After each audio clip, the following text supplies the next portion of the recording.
Ma femme est devenue distante et obsédée par sa carrière. J'ai découvert sa liaison quand j'ai trouvé des preuves qu'elle planifiait un avenir avec un autre homme. 48 heures plus tard, elle n'avait plus rien. Et l'électricien qu'elle avait sous-estimé a coupé le courant. Et maintenant, elle supplie. Salut tout le monde, avant de plonger dans la vidéo d'aujourd'hui, j'ai besoin de votre aide. Nous avons remarqué que la chaîne perd un peu de dynamisme, et s'abonner est l'un des meilleurs moyens de nous soutenir. C'est rapide, gratuit, et cela nous aide à continuer à vous proposer du contenu génial. Votre soutien signifie tout pour nous. Faisons grandir cette chaîne ensemble. Merci infiniment. Maintenant, commençons la vidéo. Salut Reddit, jamais je n'aurais pensé être un de ces gars qui racontent leurs problèmes de couple en ligne, mais nous y voilà. Je vais vous raconter tout le spectacle qu'a été ma vie ces derniers mois. Attachez vos ceintures. Je suis Alex, 34 ans. Je suis électricien depuis que j'ai 19 ans. J'ai commencé comme apprenti, j'ai gagné ma vie, puis j'ai gravi les échelons jusqu'à devenir compagnon, et enfin maître électricien il y a 5 ans. J'ai lancé ma propre entreprise, rien d'extravagant, juste moi et 2 autres gars qui faisons le câblage de maisons et des chantiers commerciaux en ville. Je gagne bien ma vie, suffisamment pour être à l'aise sans être riche. Jessica, 31 ans, et moi nous sommes rencontrés à la pendaison de crémaillère de mon pote Dave il y a 6 ans. Elle était l'amie de sa copine de fac. Je ne vais pas mentir, la première chose que j'ai remarqué, c'était son corps en sablier, mais ce qui m'a vraiment accroché, c'est son rire face à mes blagues stupides. Un vrai rire, pas ce petit gloussement poli que la plupart des filles font par gentillesse. Le courant est tout de suite passé. Elle travaillait dans une agence de marketing en centre-ville, s'occupant des comptes de réseaux sociaux pour des entreprises locales. Elle était incroyablement intelligente, toujours quelque chose d'intéressant à dire, rien à voir avec ces rendez-vous ennuyeux où l'on doit désespérément chercher un sujet de conversation. Notre premier rendez-vous a eu lieu dans un bar un peu miteux qui sert les meilleures ailes de poulet de la ville. Elle est arrivée en jean et en t-shirt. À ce moment-là, j'ai su que j'étais fichu. 3 ans de relation, 3 ans de mariage. Nous avons construit ce que je pensais être une vie plutôt belle ensemble. Je me suis tué à la tâche pour faire tourner mon entreprise d'électricité, travaillant parfois 14 heures par jour, rampant dans des greniers en plein été ou installant des câbles dans des constructions neuves par un froid glacial. Mais ça valait le coup. Nous avons acheté une modeste maison de 3 chambres dans un quartier correct. Rien d'extravagant, mais c'était chez nous. Enfin, surtout chez moi, vu que j'avais mis la plus grande partie de l'apport. Mais peu importe. Au début, Jessica semblait vraiment apprécier mon travail. Elle préparait le dîner quand je rentrais d'une grosse journée et m'écoutait raconter comment un entrepreneur avait failli s'électrocuter parce qu'il n'avait pas attendu que je coupe le courant. Elle se vantait auprès de ses amis que son mari pouvait tout réparer et dormait avec mes vieux t-shirts parce qu'il sentait mon odeur. Elle ne s'est jamais plainte de mes mains calleuses ni du fait que certains jours, j'étais tellement épuisé que je m'endormais sur le canapé avant même le dîner. Nos week-ends étaient simples mais sympas. Nous faisions des petits travaux dans la maison ensemble, elle s'était même plutôt bien débrouillée avec un pinceau et savait utiliser quelques outils de base. Nous recevions des amis pour des barbecues, regardions des séries en rafale, testions de nouveaux restaurants. La vie de couple normale. Nous partions en vacances une fois par an, rien de luxueux, en général une plage à quelques heures de route, mais on s'amusait bien. Mais pour être honnête, il y avait sans doute des signes que tout n'était pas aussi parfait que je le pensais. Quand on se tue à la tâche pour construire quelque chose, on ne voit pas toujours ce qui se passe juste sous nos yeux. Honnêtement, je n'ai jamais été très doué pour percevoir les émotions des autres. Mon père était de la vieille école, réparer, subvenir aux besoins, protéger. Parler de sentiments ne faisait pas partie du manuel d'instruction. Les premières années de mariage, tout allait bien. Nous avions parlé d'avoir des enfants, mais nous étions d'accord pour attendre que mon entreprise soit plus stable et qu'elle ait une meilleure position dans sa boîte. Nous avions une petite épargne qui commençait à bien se remplir, j'obtenais des contrats plus importants, elle a eu une promotion. Tout semblait sur la bonne voie. Sa famille m'aimait bien. Son père respectait le fait que j'ai bâti quelque chose de mes propres mains. Sa mère, un peu snob, typique de ces bourgeoises de banlieue qui espéraient que leur fille épouse un médecin ou un avocat, mais je l'avais conquise en réparant tout dans leur maison chaque fois qu'on leur rendait visite. Rien ne crée un bon rapport avec les beaux-parents comme régler ce problème de plomberie qui les rend fous depuis des mois. Ma famille adorait Jessica. Ma mère était juste contente que j'ai trouvé une femme qui puisse me supporter. Mon père trouvait qu'elle était un peu trop accrochée aux réseaux sociaux et aux marques, mais il le gardait pour lui. Mon petit frère trouvait qu'elle était canonne, le petit con, mais il respectait notre relation. Nous avions un bon groupe d'amis, un mélange de mes collègues du bâtiment et de ses collègues du marketing. Soirée jeux, barbecue l'été, ligue de football fantasy qui devenait bien trop compétitive. Une belle vie. Si on m'avait demandé à l'époque, j'aurais dit que nous étions solides. Pas parfaits, mais solides. Nous avions les disputes habituelles pour des broutilles, comme la vaisselle dans l'évier ou la boue que je ramenais dans la maison. Elle râlait quand j'oubliais un de ces événements entre amis, je m'agaçais quand elle dépensait trop en vêtements ou en maquillage. Mais rien de grave. Pas de drapeau rouge. Enfin, du moins, aucun que j'ai remarqué. Maintenant que j'écris tout ça, c'est comme regarder le début d'un film d'horreur où tout a l'air normal, mais on sait que le tueur est sur le point d'apparaître. Sauf que dans mon cas le monstre portait de la lingerie Victoria's Secret et dormait à côté de moi chaque nuit. Le premier signe que quelque chose changeait est apparu il y a environ 8 mois. C'est à ce moment-là que Jessica a commencé à parler de plus en plus de ce nouveau collègue, Mike. Mike avec son MBA d'une école prestigieuse. Mike et ses idées géniales pour l'entreprise. Mike qui avait un brillant avenir devant lui. J'aurais dû prêter plus d'attention quand ma femme ne pouvait pas passer 5 minutes sans mentionner un autre homme. Mais comme je l'ai dit, j'étais concentré sur le développement de mon entreprise, l'obtention de contrats, la gestion de mon équipe. Je n'avais pas réalisé que j'aurais dû me concentrer sur ce qui se passait sous mon propre toit. Mais ensuite, c'est devenu Mike ceci, Mike cela. Mike pense que nous devrions aborder le compte Johnson différemment.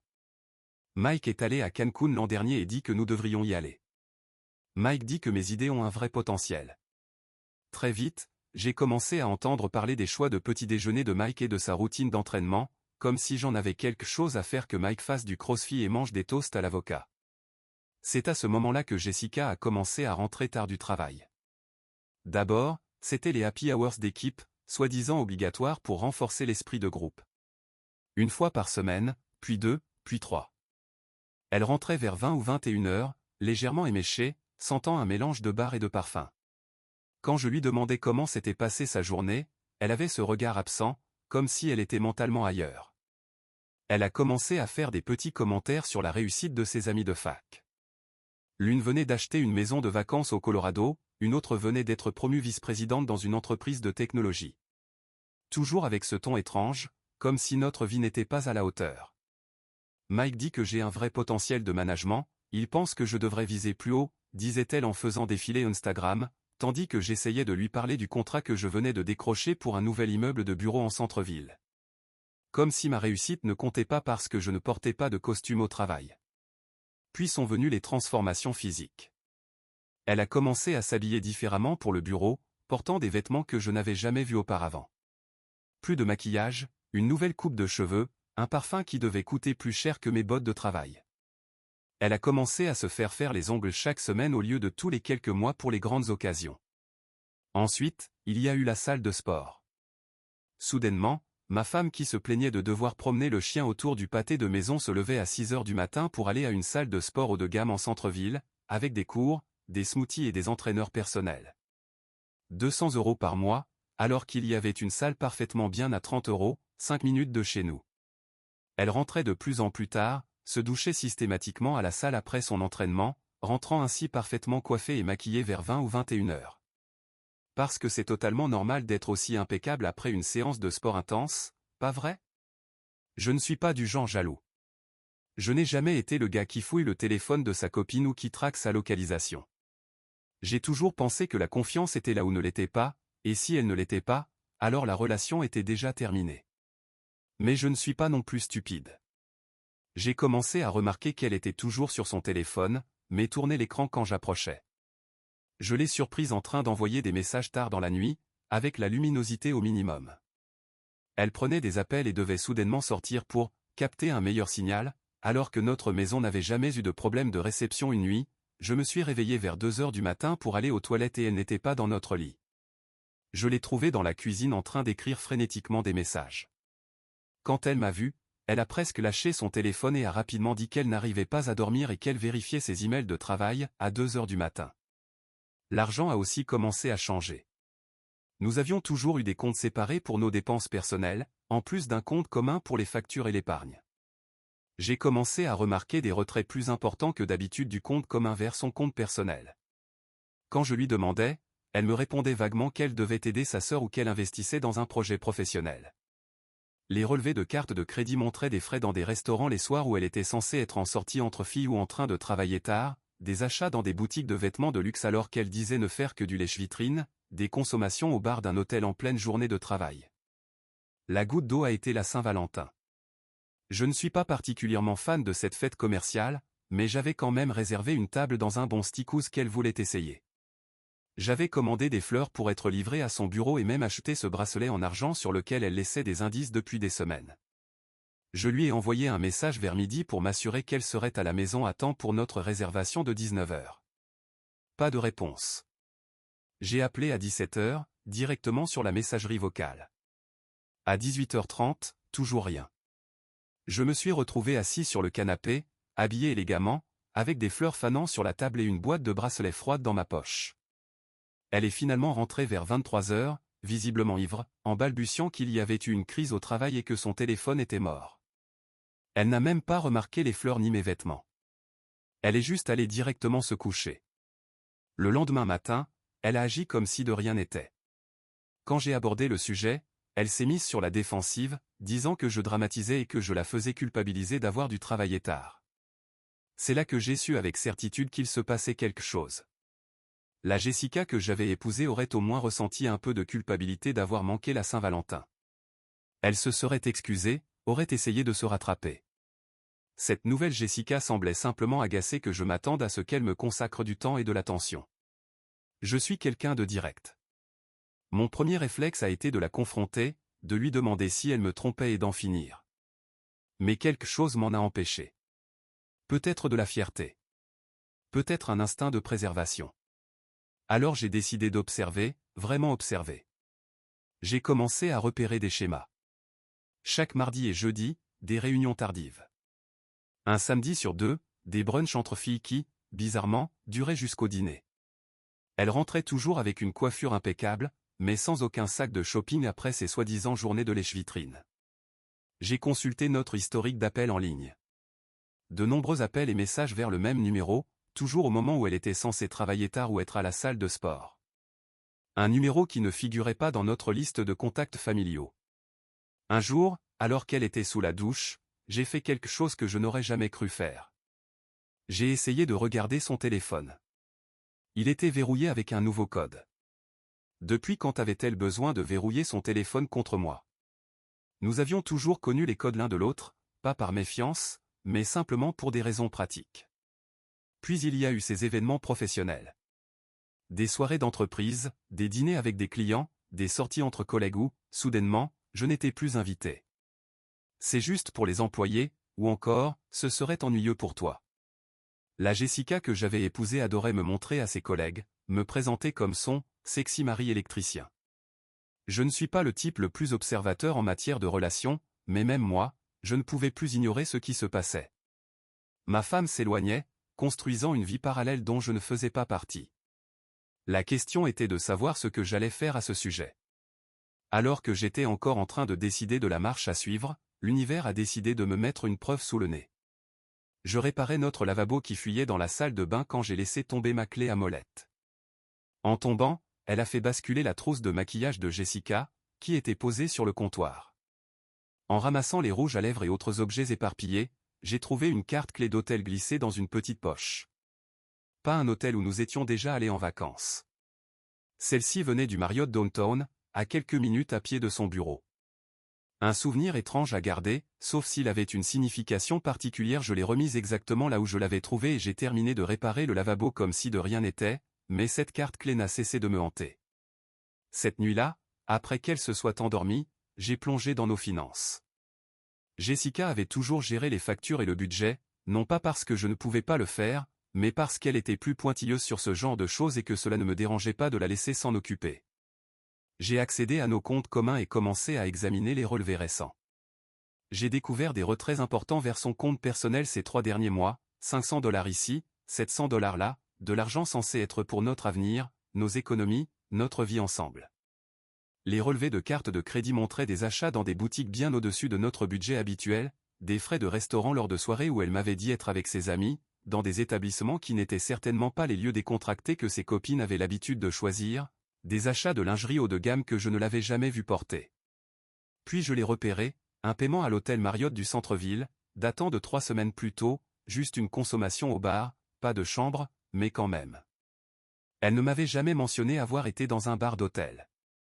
En recoupant avec nos messages de ce jour-là, elle m'avait dit qu'elle travaillait tard sur une importante présentation. Mon pote Tran travaille dans la sécurité informatique, on est amis depuis le lycée. Je n'en suis pas fier, mais je l'ai appelé et lui ai demandé s'il pouvait m'aider à accéder aux emails de Jessica. Je lui ai expliqué mes soupçons, il était d'abord réticent, mais ayant lui-même vécu un divorce difficile après avoir été trompé, il comprenait ce que je ressentais.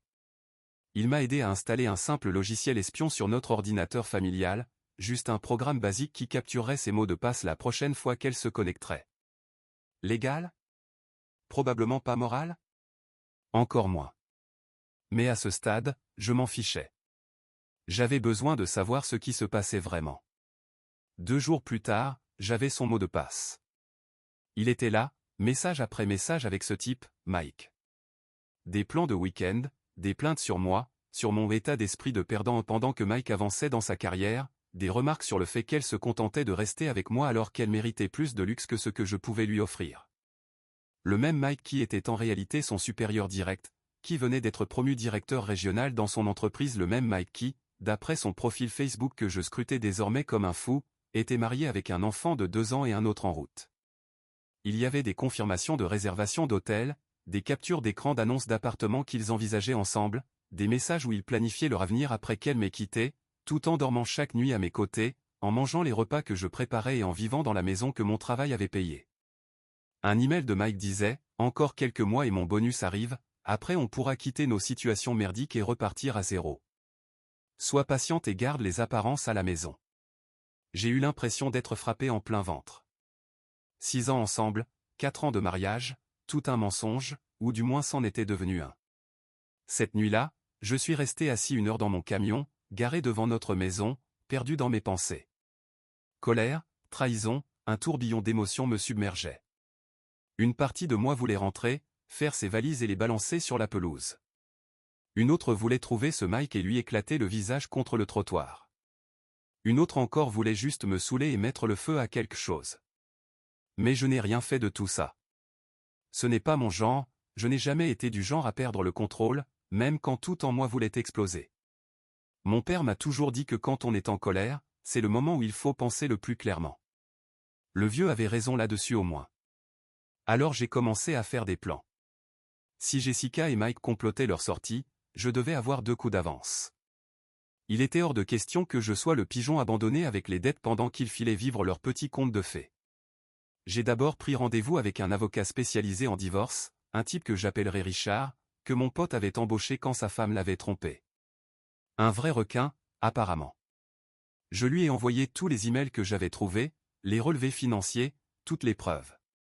Il m'a confirmé ce que je soupçonnais déjà, j'avais plus qu'assez de preuves pour demander un divorce pour faute sur la base de l'adultère, mais Richard m'a suggéré une approche plus intelligente que de simplement la confronter directement. Si tu montres tes cartes maintenant, elle va juste se défendre et commencer à cacher des actifs, m'a-t-il dit. Il vaut mieux être stratégique, rassembler des preuves plus concrètes, des photos ou des vidéos si possible, documenter toute dépense inhabituelle ou transfert d'actifs, sécuriser tes finances avant d'agir. Et surtout, agir normalement pendant tout ce temps. L'effet de surprise est ton plus grand avantage pour le moment. Une fois que tu la confronteras, tout va changer. Un jeu. Mon mariage était devenu un jeu, une partie d'échecs où je devais anticiper ses coups et les contrer avant même qu'elle ne les joue. Le lendemain au travail, je n'arrivais pas à me concentrer.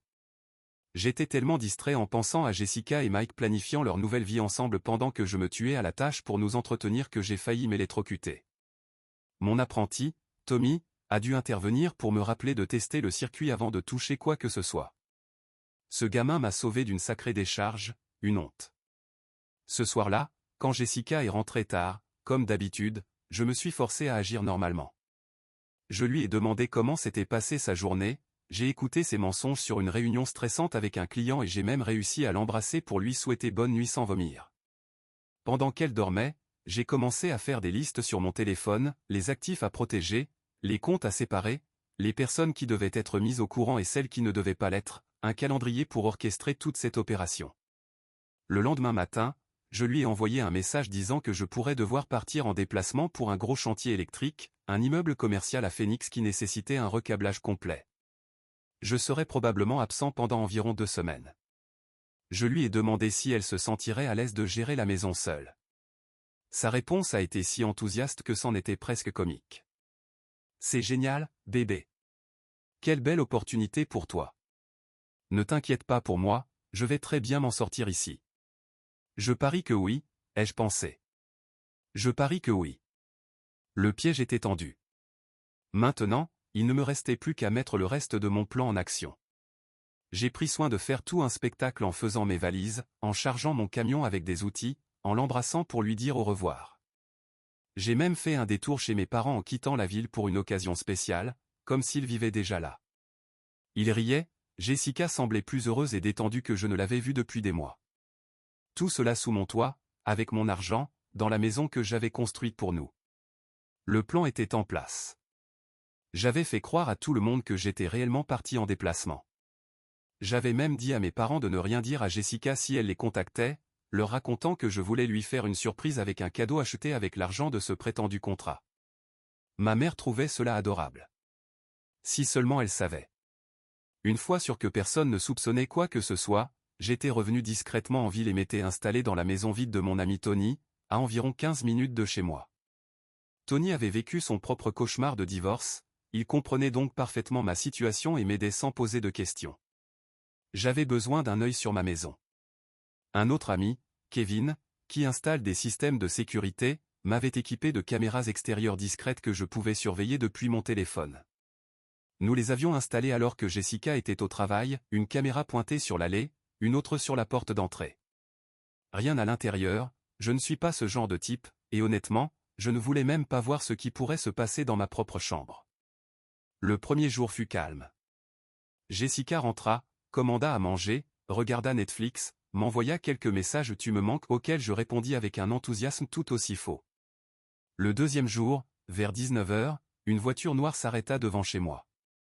Et en sortit monsieur le directeur régional en personne. Grand, musclé, montreur de prix reflétant la lumière du lampadaire. Je vis qu'il avait apporté du vin. Ils restèrent ensemble jusqu'à 3h du matin. J'avais tout en vidéo, son arrivée, la façon dont ils s'embrassèrent devant la porte, clairement pas leur première fois, la manière dont il entra dans ma maison avec un sac de voyage, comme s'il était chez lui. La même chose se reproduisit 3 autres fois cette semaine-là. Une fois, ils partirent ensemble le matin. Jessica avait appelé son travail pour dire qu'elle était malade, alors qu'en réalité, ils avaient passé la journée je ne sais où. Un autre soir, ils dînèrent sur ma terrasse, buvant mon whisky hors de prix que je gardais pour une occasion spéciale. Comme si tout cela leur appartenait déjà, ils avaient même pris mon bateau, celui pour lequel j'avais trimé comme un malade pour pouvoir me l'offrir. Mais pendant que j'assistais à ce spectacle, je ne restais pas là à me morfondre. J'ai appelé mon père en premier et lui ai tout montré. Il était furieux, mais il est resté concentré. Quel est le plan, fiston, a-t-il demandé. Je dois protéger ce que j'ai construit, lui ai-je répondu. Les jours suivants ont été un tourbillon de préparation avec Richard, mon avocat. Nous avons sécurisé mon entreprise, qui était déjà enregistrée comme une LLC uniquement à mon nom. J'ai ouvert de nouveaux comptes bancaires, transféré mon matériel de travail au nom de l'entreprise, changé les bénéficiaires de tous mes documents importants et stocké hors site tout ce qui était irremplaçable. Mais surtout, j'ai fait rédiger des papiers donnant à mon père une procuration temporaire sur mon entreprise et j'ai transféré la moitié de nos économies sur mon nouveau compte, en lui laissant exactement la moitié. Tout était fait dans les règles, enregistré et documenté via mon avocat.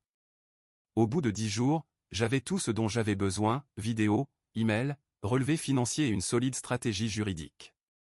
Il ne me restait plus qu'un dernier coup d'échec à jouer avant la confrontation. J'ai anonymement envoyé toutes les preuves à la femme enceinte de Mike. Elle méritait de savoir avant de prendre des décisions qui allaient changer sa vie, tout comme j'aurais aimé que quelqu'un le fasse pour moi. Avec cette dernière pièce en place, j'étais prêt à rentrer chez moi un jour plus tôt que prévu et à voir la réaction de Jessica en me voyant. J'ai donc pris la route plus tôt que prévu, quittant mon soi-disant chantier à Phoenix, prêt pour la grande confrontation. J'avais tout un discours préparé dans ma tête, m'attendant à surprendre Jessica et Mike en flagrant délit, peut-être même à obtenir des preuves supplémentaires. Mais la vie est pleine de surprises, pas vrai? En arrivant dans l'allée, j'ai immédiatement remarqué quelque chose d'étrange. Sa voiture n'était pas là. Étrange, puisque ma caméra de sécurité l'avait filmée garée devant la maison 3 heures plus tôt. J'ai supposé qu'elle était partie faire des courses ou quelque chose du genre. Je suis entré et la maison semblait vide. Vous connaissez cette sensation quand un endroit qui devrait être familier paraît soudainement étranger? L'air était différent, plus silencieux. J'ai appelé son nom. Rien. J'ai vérifié la cuisine, le salon, puis je suis monté à l'étage.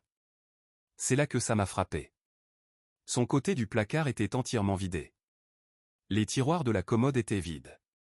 Le comptoir de la salle de bain ne contenait plus aucune de ses crèmes et de son maquillage hors de prix. Sur le lit, une note, soigneusement pliée, posée sur mon oreiller. Comme si c'était une foutue scène de film romantique. Alex, je ne peux plus faire ça. J'ai tourné la page avec quelqu'un qui correspond à mes ambitions et qui peut me donner la vie que je mérite. Mon avocat te contactera pour le divorce. Ne cherche pas à me retrouver. Jessica. Froid, non.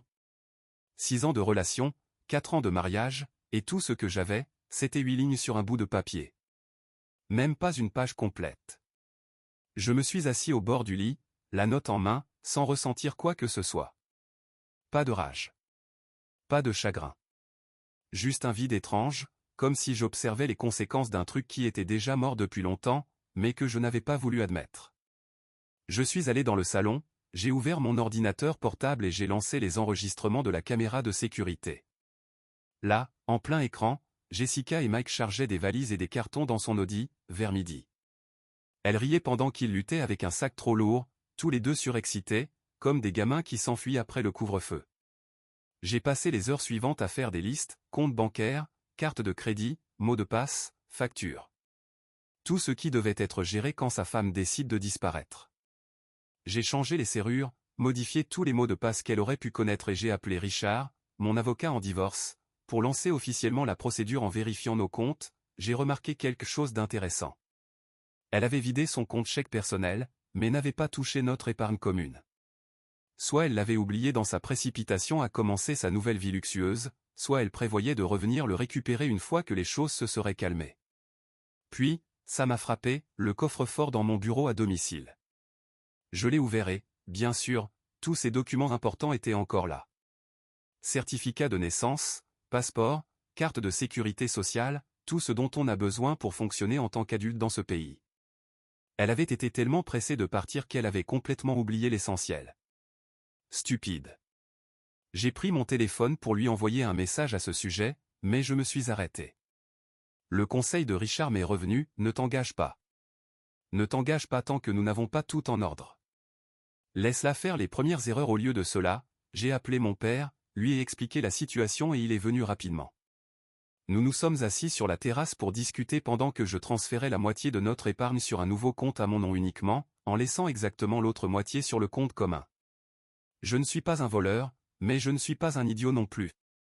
Mon père est resté dormir cette nuit-là, et heureusement, car vers 3 heures du matin, mon téléphone s'est mis à vibrer sans arrêt. Message après message de Jessica, je viens de réaliser que j'ai oublié des choses importantes. Peux-tu arranger un moment pour que je vienne les récupérer? Alex, s'il te plaît, réponds-moi. C'est puéril. Ce sont mes documents, j'ai besoin de mon passeport pour une nouvelle opportunité de travail. J'ai éteint mon téléphone et suis retourné me coucher. Elle pouvait bien ruminer son manque de préparation pendant un moment. Le lendemain, tout semblait étrangement normal. J'ai été au travail, j'ai installé des câbles sur un nouveau chantier, j'ai plaisanté avec mon équipe. Personne ne savait que ma vie venait de s'effondrer et je n'avais pas envie d'en parler. À l'heure du déjeuner, j'ai vérifié mon téléphone. 27 appels manqués. Des messages vocaux allant de douceur hypocrite à des menaces d'action en justice. Même Mike avait appelé 2 fois, essayant d'avoir une voix d'avocat en parlant du droit à la propriété personnelle. Je n'ai envoyé qu'un seul message à Jessica, toute communication passera désormais par les avocats. Puis, j'ai bloqué leur numéro, terminé mon sandwich et repris ma journée. 48 heures après la grande évasion de Jessica, j'étais dans le garage en train de réorganiser mes outils. C'est thérapeutique, que voulez-vous? Puis, quelqu'un s'est mis à tambouriner à la porte d'entrée. J'ai vérifié ma nouvelle application de sécurité et là, sur le perron, Jessica. Elle avait l'air bien moins soignée que lorsqu'elle était partie. J'ai explosé de rire et pris mon temps pour répondre. Quand j'ai enfin ouvert la porte, elle était là, mascara coulant, cheveux en bataille, portant ce qui ressemblait aux vêtements de la veille. « Tu as changé les serrures », furent ses premiers mots, tout indignés, comme si j'avais fait quelque chose de mal. Oui. Je ne l'ai pas invitée à entrer. Je suis juste resté planté là, dans l'encadrement de la porte. J'ai besoin de mes affaires, Alex. Mes documents. Je ne peux rien faire sans eux. Tu aurais dû y penser avant de tout laisser derrière toi en partant pendant que j'étais au travail. Son visage a pris cette expression étrange, un mélange entre tristesse et tentative d'être séduisante en même temps. C'était une expression qui fonctionnait sur moi autrefois. Plus maintenant. Je peux au moins entrer pour récupérer mon passeport? J'ai un entretien d'embauche demain. Non. Tous les objets seront échangés par l'intermédiaire des avocats. J'ai déjà contacté le mien. C'est laquelle a changé de tactique. Les pleurs ont commencé, ses épaules tremblaient, c'était le grand jeu s'il te plaît, j'ai fait une erreur. Mike ce n'est pas ce que je croyais. J'ai juste besoin de mes documents. Pas mon problème. Tu n'as pas le droit légalement de garder mes papiers d'identité. Sa voix montait dans les aigus. En fait, si.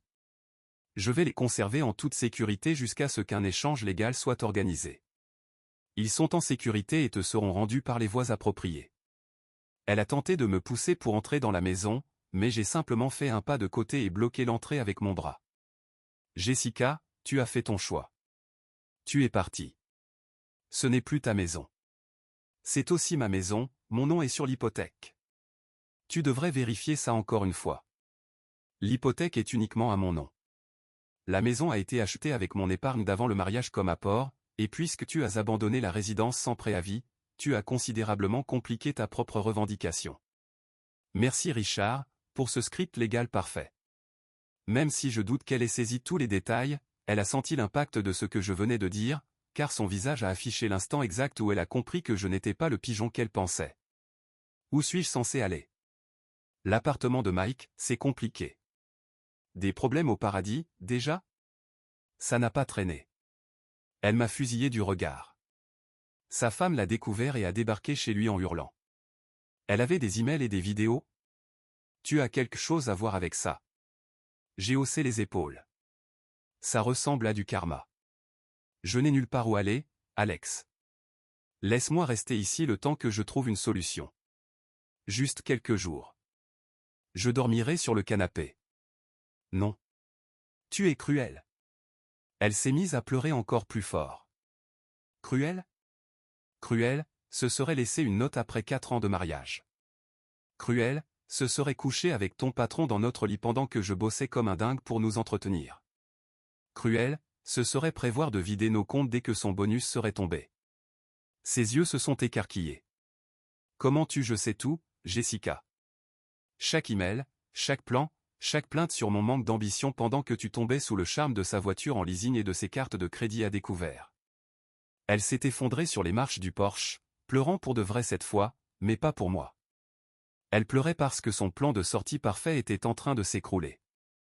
J'ai presque ressenti de la pitié. Presque. Je vais demander à Richard de contacter ton avocat pour l'échange des documents. Tu devrais partir maintenant. J'ai refermé la porte et regardé sur la caméra de sécurité pendant qu'elle restait assise là, pleurant encore 20 minutes avant d'appeler sa sœur pour qu'elle vienne la chercher. Plus tard dans la nuit, mon téléphone s'est allumé avec un message provenant d'un numéro inconnu, ce n'est pas fini. Tu n'avais pas le droit de tout détruire. Je l'ai simplement transféré à Richard avec un commentaire, encore plus de preuves pour le dossier. J'ai passé les 2 semaines suivantes à me concentrer sur mon travail et à remettre ma vie en ordre. J'avais un gros contrat de recablage pour un restaurant en centre-ville qui me gardait occupé, et Richard mettait en place notre stratégie de divorce. Et maintenant, 3 semaines s'étaient écoulées depuis qu'elle était venue en larmes sur mon Porsche.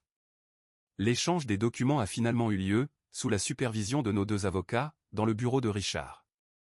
Jessica est arrivée, l'air fatigué, avec des cernes sous les yeux, portant des vêtements que je reconnaissais d'il y a 2 saisons. On dirait bien que les virées shopping étaient terminées. Elle a essayé de me coincer avant la réunion. On doit parler en privé, Alex. Rien qui ne puisse être dit devant les avocats. Richard était redoutable. Il avait tout organisé, documenté, prêt à être signé. L'avocat de Jessica avait l'air agacé tout du long, probablement parce qu'elle n'arrêtait pas de l'interrompre pour me faire des appels émotionnels directement. J'ai fait une terrible erreur, a-t-elle dit à un moment, tentant de me prendre la main à travers la table où on pourrait surmonter ça. J'ai retiré ma main. Nous sommes ici pour échanger des documents, pas pour nous réconcilier. Son avocat a finalement dû lui dire d'arrêter, car elle ne faisait qu'empirer la situation. Cela sembla être le déclic qui lui fit prendre conscience de la réalité. Alors que nous terminions, j'ai appris par Richard que la situation de Mike s'était effondrée de manière spectaculaire. Sa femme enceinte, Emma, avait demandé le divorce avec des preuves de multiples infidélités et pas seulement avec Jessica. L'entreprise avait licencié à la fois Mike et Jessica pour violation de la politique sur les relations entre supérieurs et employés. Il faisait même face à de possibles poursuites judiciaires pour avoir utilisé des voyages d'affaires afin de mener ses aventures extra-conjugales. Jessica avait séjourné chez sa sœur, mais avait épuisé son hospitalité après une semaine de pleurs et de drames. J'ai aussi entendu dire qu'elle avait essayé d'emménager avec Mike, mais cela n'avait duré que 3 jours avant que la réalité ne les rattrape, 2 chômeurs avec des dettes juridiques qui s'accumulent, dans un appartement trop cher que Mike pouvait à peine se permettre même en étant employé. Pendant ce temps, ma vie s'améliorait. Mon entreprise tournait mieux que jamais. J'avais décroché 2 gros contrats commerciaux qui allaient nous occuper toute l'année. J'ai acheté un nouveau camion, non pas pour frimer, mais parce que j'en avais réellement besoin pour le travail. Le divorce avançait rapidement, puisque Jessica était partie volontairement, laissant une note écrite sur son départ avec un autre homme, et avec des preuves solides de son infidélité. C'était plutôt simple. Richard pensait que tout serait bouclé en un temps record. Jessica essayait encore de me contacter de temps en temps, m'envoyant des messages depuis de nouveaux numéros sur comment elle regrettait et avait fait la plus grande erreur de sa vie. Je n'ai jamais répondu. Il n'y avait plus rien à dire. La dernière fois que j'ai entendu parler d'elle, elle était retournée vivre chez ses parents dans l'Ohio.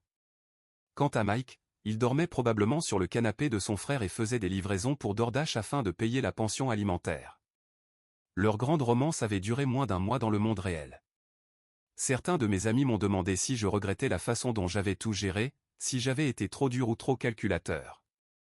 Je leur réponds toujours la même chose, quand quelqu'un te montre qui il est vraiment, crois-le. Et quand cette personne prévoit de t'anéantir, il n'y a aucune honte à protéger ce que tu as construit.